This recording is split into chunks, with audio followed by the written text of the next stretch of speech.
ఒక మగాన్ని తిట్టడానికి ఇంకో ఆడదాని పెంపకాన్ని అంటే ఓ తల్లి పెంపకాన్ని శంకించే మీరు అసలు మహిళా జాతికి ఎలా ప్రతినిధి అవుతారు మేడం?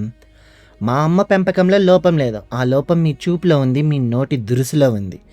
ఈరోజు ఈ మాట ఎందుకు చెప్తున్నానంటే, శివాజీ గారు ఒక తండ్రిగా ఆవేదనతో మాట్లాడిన మాటలకి కలత చెంది, సమాజాన్ని ఏదో ఉద్ధరించేద్దామని ఒక ఫేడ్ ఔట్ అయిన ఫెమినిస్ట్ ఫేస్‌బుక్‌లో పెట్టిన పోస్ట్ చూసాక, ఒక మగాడిగా ఇలా చెప్పాల్సొస్తుంది.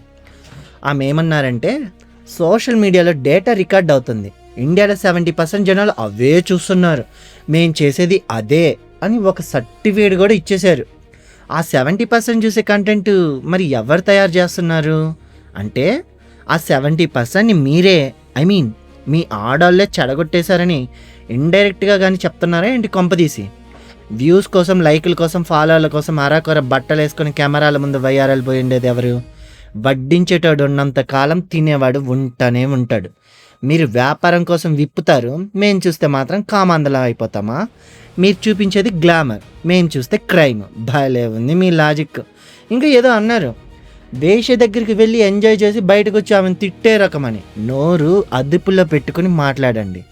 శివాజీ గారు మాట్లాడిండేది ఓ తండ్రిగా, సమాజంలో ఒక బాధ్యత గల పౌరుడిగా.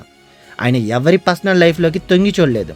పబ్లిక్ ప్లేస్‌లో నలుగురు తిరిగే చోట ఉండాల్సిన పద్ధతి గురించి చెప్పారు.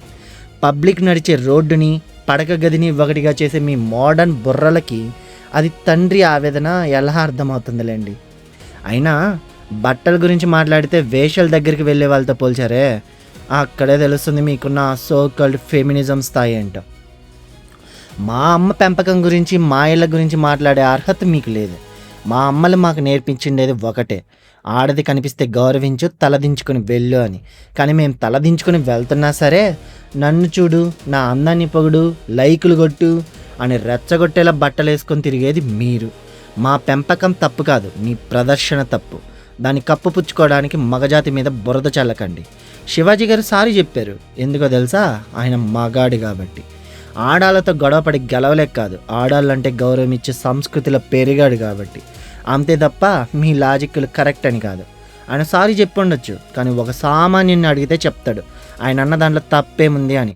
ఆఖరిగా ఒక్క మాట, మీరు కట్టుబొట్టు వదిలేసి స్వేచ్ఛగా తిరగండి, మాకేం అభ్యంతరం లేదు. కానీ ఆ చెత్తను తీసుకొచ్చి మా కళ్ళ ముందు రుద్దుతాం, ప్రశ్నిస్తే మీ అమ్మ పెంపకాన్ని తప్పు పడతామంటే మాత్రం వినేవాడు ఎవ్వడు లేడిక్కడ, గుర్తుపెట్టుకోండి.